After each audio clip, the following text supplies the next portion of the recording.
Hoje, no Dia do Psicólogo, gostaria de trazer uma reflexão, né, para, enfim, compartilhar com vocês, né, dentre outros, muitos outros tipos de atuação, profissionais ajudam a corroborar, né, para a saúde mental e emocional das pessoas.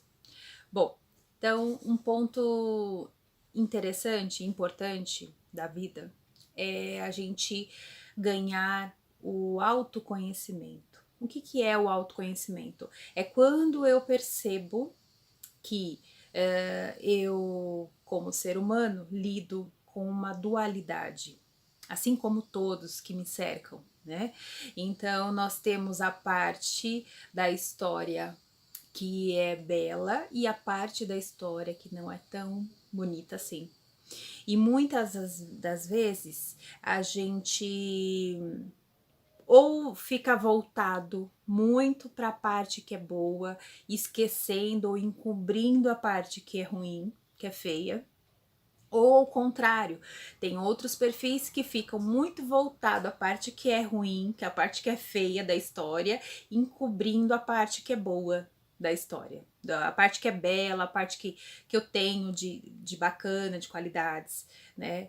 E aonde se encontra justamente o eixo, né, de equilíbrio que faz a gente manter a nossa saúde mental e emocional.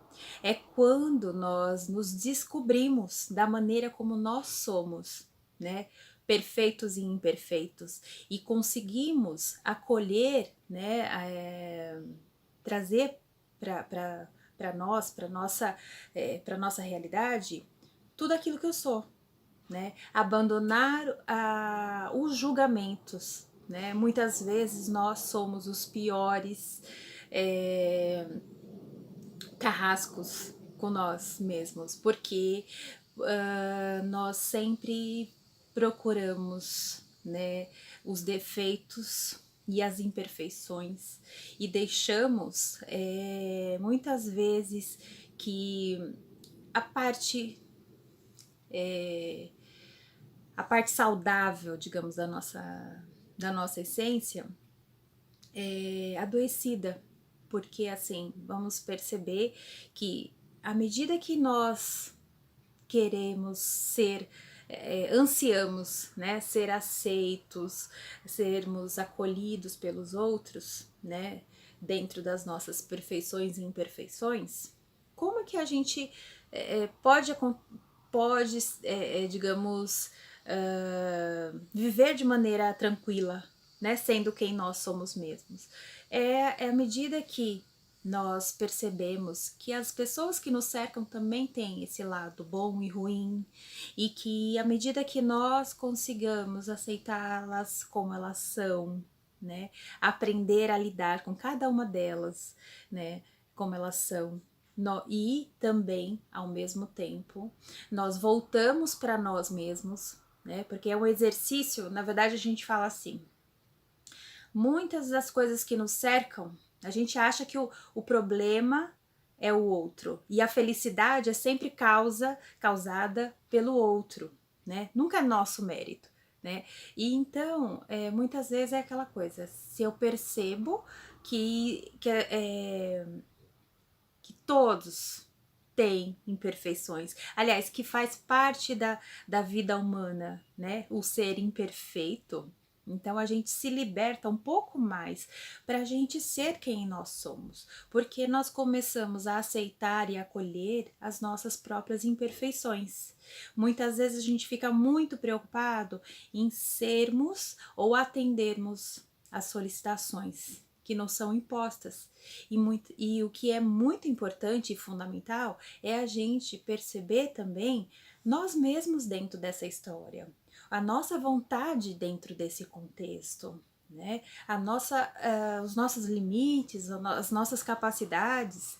A gente não pode apenas sair por aí atendendo todas as solicitações, né? Fazendo o que as pessoas esperam da gente. A gente muitas vezes sofre porque a gente imagina o que pode acontecer, como as pessoas podem nos avaliar dentro das nossas escolhas. E muitas vezes é aquela coisa, isso pode até mudar a ordem das decisões por conta disso, dessa grande influência, né? E o que mais importante, o que mais importa em toda essa história, em todo esse contexto, é o quanto de verdade, o quanto que eu tô conectada com aquela minha escolha, né? Se eu tomo uma decisão, se eu opto por um caminho, né? Eu tenho que saber que eu tenho que lidar com as consequências dessa escolha, né? Eu não tenho uma previsão, uma segurança de saber se isso pode dar certo ou não, mas eu só vou saber à medida que eu tomar uma escolha e eu vou ter que aprender, eu vou ter que lidar com aquela consequência, o que pode surgir daquela escolha. Né? E lembrando que a gente sempre é livre também, né?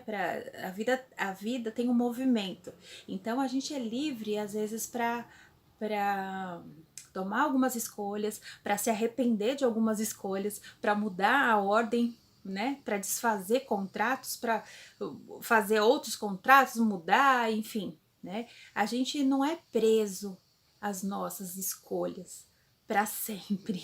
Muitas vezes a gente toma caminhos, decisões, escolhas que mudam a rota, né, da nossa vida, mas a gente precisa se perceber dentro dos contextos e ir sendo condizente, né? A gente vai mudando os nossos propósitos de vida de acordo com cada idade, e assim é importante, muito importante, fundamental a gente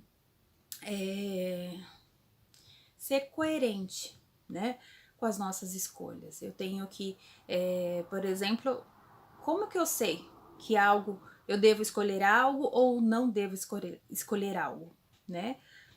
Se eu mantenho uma relação de amizade, ou se eu mantenho uma relação amorosa, ou se eu mantenho uma relação adoecida, ou enfim. Como é que eu posso fazer isso? É quando justamente eu começo a perceber o quanto que daquela relação, né, é significativa para mim. Olá. Algumas reflexões que surgem dentro do contexto clínico e eu acho que são bastante válidas para a gente poder compartilhar.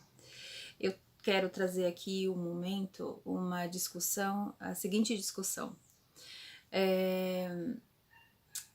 Que muitas vezes a nossa vida toma direções diferentes das quais nós temos vontade, né? Das quais nós idealizamos.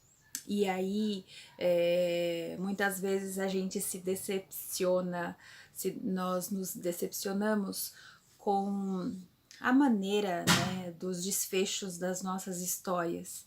E é bastante importante a gente perceber qual a nossa participação, né, dentro do contexto da história que está sendo vivida. Nós temos receio, né, de lidar com algumas decisões.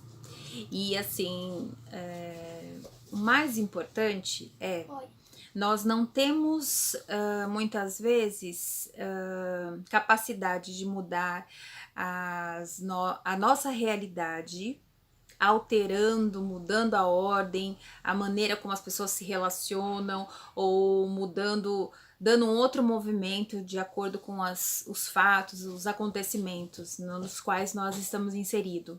Por exemplo, a quarentena. Muitas vezes a gente é convidado, né, e já automaticamente já é inserido dentro desse contexto, e a partir deste a gente precisa aprender a lidar ou a buscar caminhos diferentes para poder transitar, né, e poder dar sequência ao nosso percurso, né, diante das escolhas da vida, né. E algo que é muito fundamental é assim, compreender a realidade tal qual ela se apresenta, nos fortalece para o modo de como transitar frente aos desafios.